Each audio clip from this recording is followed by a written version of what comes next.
Mientras estaba sentado, pensaba en lo importante que es que nosotros como padres seamos conscientes de la bendición que Dios nos ha encomendado al darnos nuestros hijos. Yo le decía hace ratito que me da mucho gusto verlo porque ha ocupado el mejor tiempo de esta tarde, que es estar en este lugar. Usted viene a este lugar quizás con una expectativa de que Dios ministre su vida, y es una realidad que Dios va a ministrar nuestras vidas esta tarde. Al mirar los niños aquí al frente, yo meditaba en el fenómeno que le está pasando a México como país, a los diferentes estados donde la violencia crece tanto, donde la corrupción es un tema común, donde encontramos la delincuencia, donde encontramos gente que si no tranza no avanza, y que los noticieros está lleno de eso. Yo pensaba en lo siguiente: todas esas personas, hombres y mujeres que hoy vemos en las noticias y que nos quejamos como sociedad de la manera como ha crecido la maldad de nuestro país, una vez fueron niños, y una vez estuvieron en una casa, y una vez tuvieron unos padres que les enseñaron o les dejaron de enseñar. Todo lo que estamos viendo es resultado de lo que sucedió en un hogar. Al ver la cantidad de niños aquí, mi oración es que cada padre cumpla su labor en su casa, no solo hoy, todos los días, porque todos los días somos llamados a dar ejemplo. Bien, no es la predicación, es un comentario. Quiero compartirles la predicación de esta porción de la palabra, es certezas de la palabra de vida. A lo largo del año 2016, la alianza aquí en Santa Clara de Juárez, San Bartolo Morelos y Villa del Carbón, Dios puso un tema muy importante para compartir en cada confraternidad y en cada culto, y tiene que ver con la vida cristiana. ¿Cómo poder nosotros entender lo importante de la vida cristiana? Si yo le pregunto a ustedes cuántos son cristianos, pues van a decir amén, yo soy cristiano. Pero el cristianismo no es un tema de título, es un tema de vivir lo que profesamos, lo que aprendemos, lo que enseñamos. Y esta tarde vamos a abordar un tema muy importante en cuanto a la vida cristiana. Y tenemos una epístola muy importante, la epístola del apóstol Juan. Y que todo cristiano somos llamados a revisar nuestras vidas. Le di un pasaje paralelo, Hechos capítulo 20, versículo 28. Déjeme darle un poco de contexto en cuanto a este pasaje.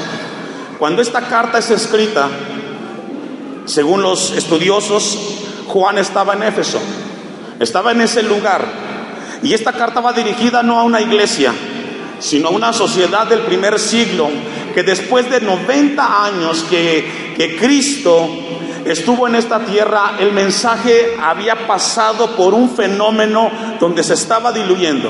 Y quiero recordar las palabras que el apóstol Pablo le hizo a los ancianos de Éfeso antes de que él fuera a Jerusalén, llevara la ofrenda y fuera ahí por los judíos tomado preso. Dice Hechos 20:28: por tanto, mirad por vosotros y por todo el rebaño en que el Espíritu Santo os ha puesto por obispos para apacentar la iglesia del Señor. La encomienda que el apóstol Pablo le hace a estos líderes es de cuidar aquello que Dios les había dado. Y esta es la labor que uno tiene como ministro, la responsabilidad de entender que cada vez que tenemos una reunión, tenemos la gran bendición de hablarle de Dios a aquellos que han creído en Cristo Jesús, y aquellos que sus vidas están tambaleando y que no han logrado encontrar el centro. Dios puede traer claridad.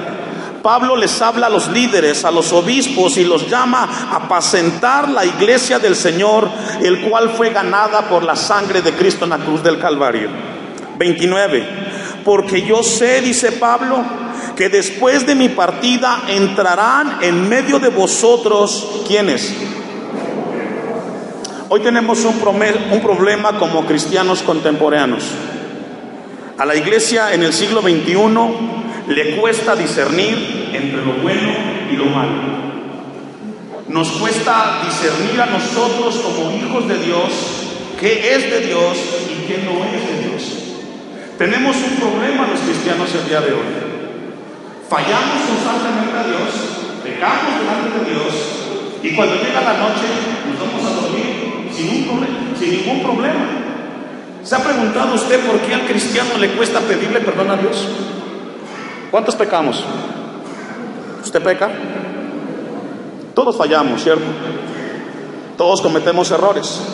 Mientras estemos en este cuerpo imperfecto, pasamos por momentos en los cuales los pensamientos nos llevan a ofender a Dios. Pero la pregunta es, ¿por qué al cristiano le cuesta pedir perdón? ¿Por qué después de haberle mentido a la esposa, haber golpeado a los hijos, haber desobedecido a Dios, llega la noche y tu conciencia te dice, tienes que reconocer que te equivocaste? Pero llega la noche y no pasa nada. Sigues viviendo tu vida cristiana y piensas que por el hecho de que tú no pediste perdón, a Dios se le olvidó que tú lo ofendiste. ¿Sabe por qué la gente no le pide perdón a Dios? En este caso los cristianos.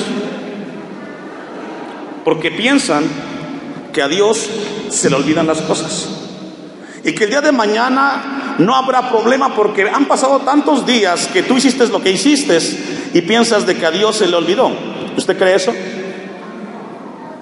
Pablo dice, porque yo sé que después de mi partida entrarán en medio de vosotros lobos rapaces que no perdonarán al rebaño, y de vosotros mismos se levantarán hombres que hablen cosas perversas para arrastrar tras sí, ¿a quiénes? Y eso lo incluye a usted y a mí en el siglo XXI. Lo que estamos leyendo es una advertencia del apóstol Pablo, confrontando a los líderes de ese primer siglo a tener cuidado. La vida cristiana no es un juego. ¿Cuántas vidas tenemos? Una. No tenemos dos vidas.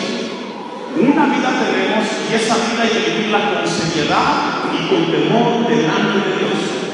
Estamos llegando al ocaso de un año 2016 y donde Dios quiere que revisemos nuestras vidas. Y la epístola de Juan es una epístola muy importante para la vida cristiana hoy, que se ha olvidado. Hoy escuchamos mucho evangelio, escuchamos tantas cosas de Dios, nos bombardean las redes sociales, no se diga la televisión, por todos lados encontramos un fenómeno que todos son cristianos. La pregunta, ¿es así? ¿Es así que todos somos cristianos? No nos hace cristianos el hecho que traigamos una Biblia o que vayamos a una iglesia. Nos hace cristianos el haber pasado por la experiencia de haber entregado nuestra vida a Cristo y vivir como Cristo quiere que vivamos. Puede ser esta tarde la última predicación que tú escuches para arreglar tu vida con Dios. La última. Porque nadie en este lugar tiene la certeza de vivir mañana.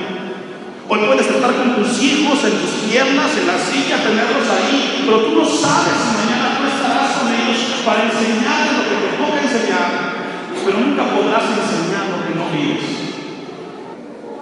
Han pasado 90 años cuando se escribe esta carta. Juan estaba en Éfeso cuando la escribe, inspirado por Dios. Y cada generación le ha tocado luchar con pensamientos, con ideas, y a Juan le tocó vivir y experimentar una corriente de gnósticos, en el cual ellos decían que no había problema con la carne, que podían darle rienda suelta a la carne, que solamente vivieran internamente una vida espiritual con Dios y no habría problema. Los gnósticos decían, no hay tanto problema. Lo malo es la carne, y si la carne te pide darle rienda suelta, dale. Y Dios levanta al apóstol Juan y les dice, no es así. No es de esa manera en lo cual se debe de vivir la vida cristiana. Yo quiero compartir 3 cosas que encontramos en la epístola de Juan. 3 cosas. Cómo nosotros tenemos que tener la certeza de una vida cristiana, la cual sea paralela a la palabra de Dios. Número 1, tenemos que tener la certeza de que el Evangelio es el que produce salvación en nuestras vidas. No hay otra manera. Tenemos que estar expuestos a la palabra de Dios. Tenemos que estar en contacto porque la fe viene por el oír, y el oír la palabra ¿de qué? De Dios. Miren lo que dice Primera de Juan 5:1. Juan quiere que sepamos que estamos en el evangelio correcto. Juan quiere que tengamos en nuestros corazones que tenemos un evangelio el cual nos lleva a la salvación en Cristo Jesús. Todo aquel que cree que Jesús es el Cristo es nacido de Dios, y todo aquel que ama al que engendró, ama también al que ha sido, ¿qué dice? Engendrado por él. Nos habla de un amor, nos habla de que tenemos que amar. Versículo 20, ahí mismo en Juan 5. Pero sabemos que el Hijo de Dios ha venido y nos ha dado, ¿qué? Es decir, creer en Jesús no es una fe ciega. No somos borregos en el sentido de que nos dejamos guiar solamente por lo que se dice. Dios nos llama a utilizar nuestro razonamiento. Pero sabemos que el Hijo de Dios ha venido y nos ha dado entendimiento para conocer al que es, ¿qué dice? Y si habla de un verdadero, también existe la posibilidad de que exista algo falso. Y Dios quiere que aprendamos a diferenciar entre lo falso y lo verdadero. Concluye el texto. Y estamos en el verdadero, en su Hijo Jesucristo. Este es el verdadero Dios. ¿Y qué dice? Y la vida eterna. Tenemos que darnos cuenta que el evangelio de Cristo Jesús produce en aquellos que atesoran en su corazón una vida transformada, una vida cambiada. Y el segundo punto que encontramos en la certeza que el apóstol Juan menciona ahí es de que aquel que le ha entregado su vida a Cristo debe de tener la seguridad que conocer de Dios nos lleva al plano de la obediencia. Primera de Juan 2:4. Es decir, Juan pasa de entender el evangelio, de recibir el evangelio y tener la seguridad que el que ha recibido a Cristo en su corazón, Dios nos ha dado su ley, sus mandamientos, su palabra, y esta palabra que Dios nos ha dado está ligado a la obediencia en aquellos que lo recibimos. Primera de Juan 2:4. El que dice, yo le conozco. ¿Me ayuda a leer? Hasta ahí. El que dice, yo le conozco, y no guarda sus mandamientos, ¿el tal que es? Esto es fuerte, porque esto nos confronta como cristianos. Esto nos pone cara a cara y nos dice Dios, si tú dices que tú eres cristiano y que tú le conoces, la palabra de Dios que te ha dado no es para que la aprendas de memoria, sino para que la conozcas y la vivamos. Concluye el texto, y la verdad no está en él. Ser cristiano no es un título, repito. Ser cristiano es entender que Dios nos dio salvación, nos dio una palabra, y lo que Dios te ha dado, que tienes en tus manos, no es solamente para que llegue la noche, leas un texto, te lo aprendas, sino para que lo vivas o lo vivamos. El cristiano que no obedece a su Dios es un mentiroso y no es cristiano.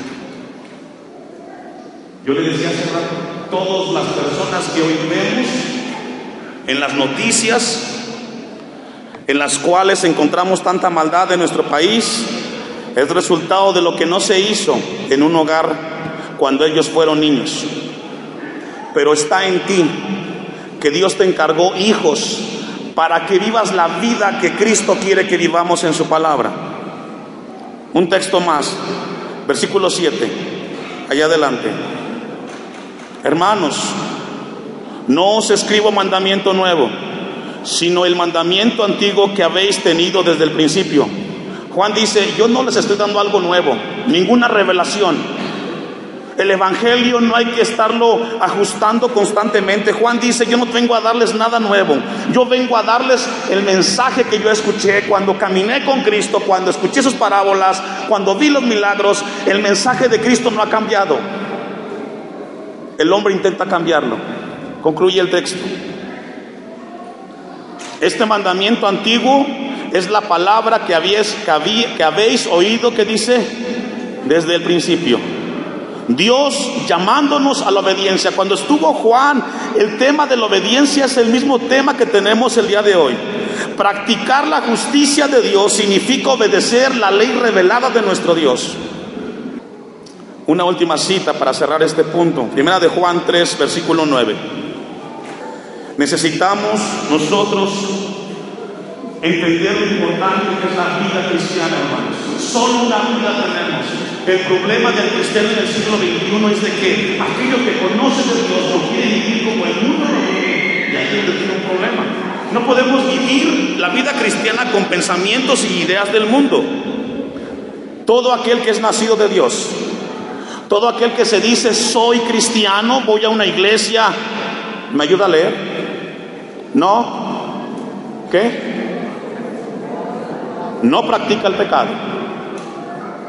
Una cosa es que tengas un desliz y te equivoques y que por falta de cuidado te vayas a pecar, pero otra cosa es que estés pecando constantemente, que sigas mintiendo todos los días, que le sigas pegando a tu esposa y pienses que no pasa nada. Porque hay gente que está así, va a un templo, su vida es una doble vida y piensa que nadie se da cuenta, pero la palabra de Dios dice que todo aquel que es nacido de Dios no practica el pecado. Porque la simiente de Dios permanece en él y no puede pecar. ¿Por qué? Porque es nacido de Dios. Dios esta tarde nos llama a tener la certeza y la seguridad de que si Dios nos ha salvado, nosotros somos llamados a vivir una vida que moralmente glorifica a Dios. Hoy no se logra diferenciar quién es cristiano. Los dos mienten, el que no conoce a Dios y el que conoce a Dios, entre comillas. El que es cristiano, que va a un templo, entre comillas, es el mismo que no conoce a Dios, que tiene infidelidad con otras personas y piensa que nadie sabe nada. Y puede ser el caso tuyo, porque tristemente pasa en las iglesias. Encontramos casos desde personas que van a un templo, que son infieles, que son mentirosos, que roban, que mienten, y llega el domingo y levanta sus manos y piensan que por levantar las manos ya pasó Dios por alto lo que has hecho.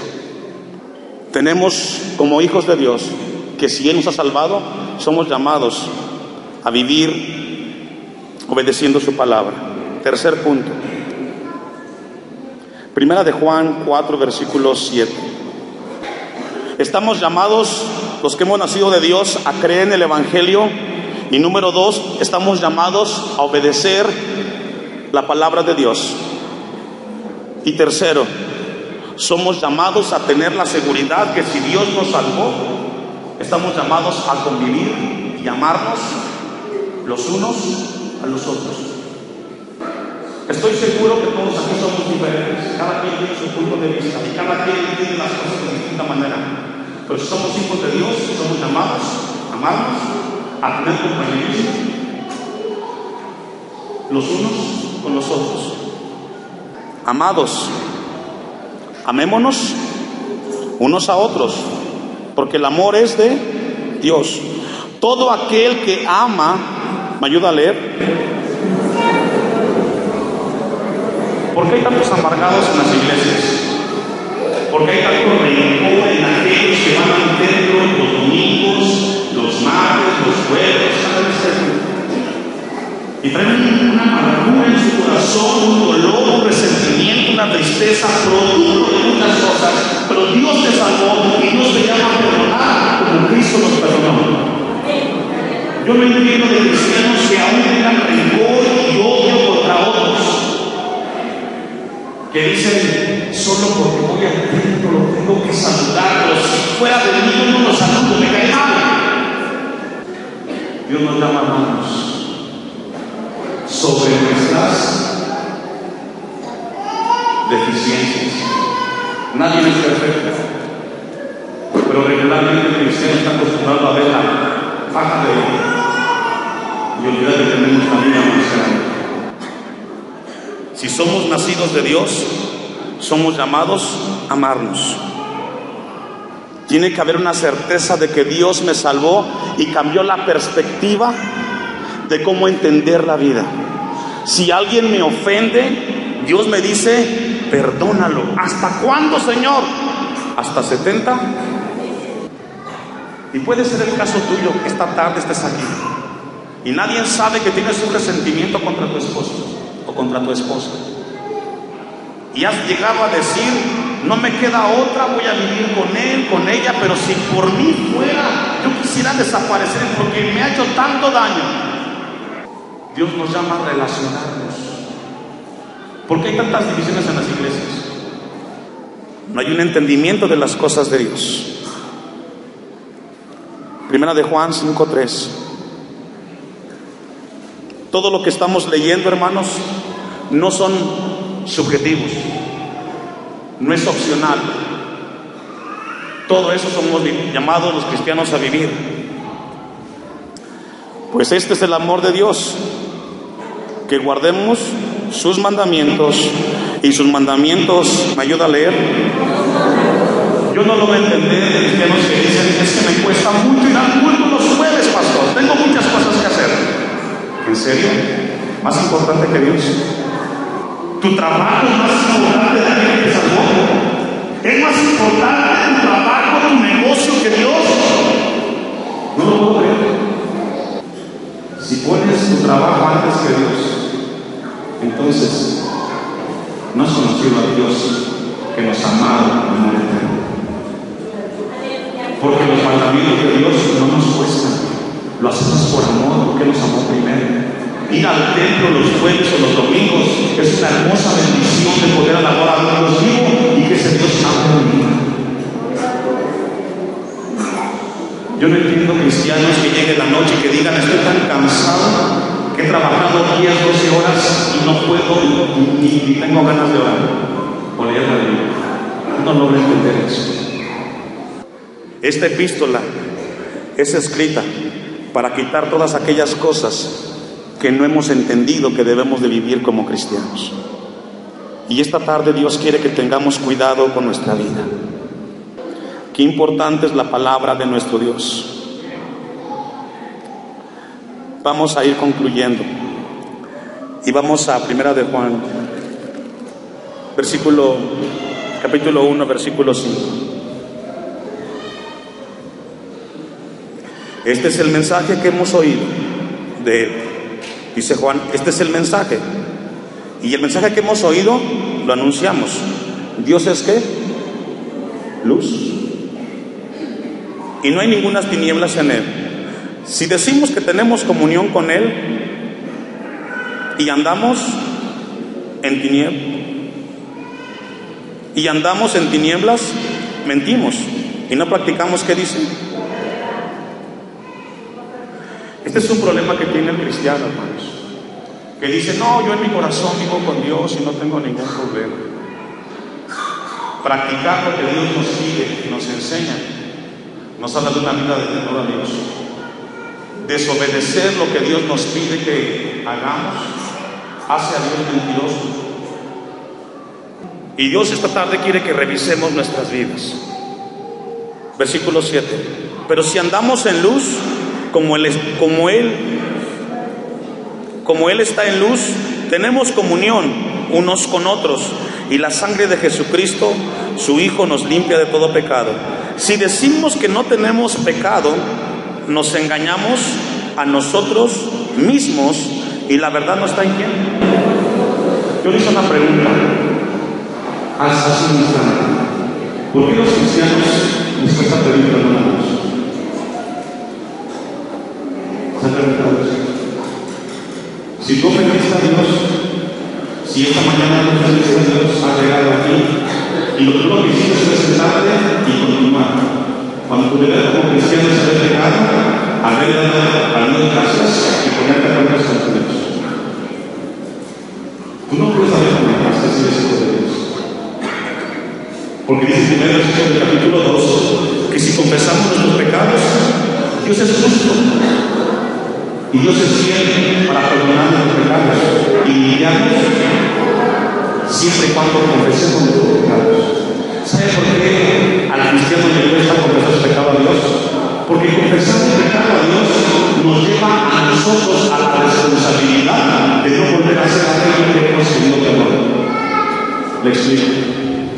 Si tenemos a un cristiano que le pega al esposo y llega un momento que Dios le habla a su corazón y le dice no está bien lo que estás haciendo, y viene este cristiano, digámoslo así, con la esposa y le dice amor, he reconocido que he golpeado y que no debe ser lo correcto, te pido que me perdones. El perdón de Dios es que la confesión va acompañada de una acción. Pedir perdón a mí como hijo de Dios me lleva a que tenga que dejarlo de hacer.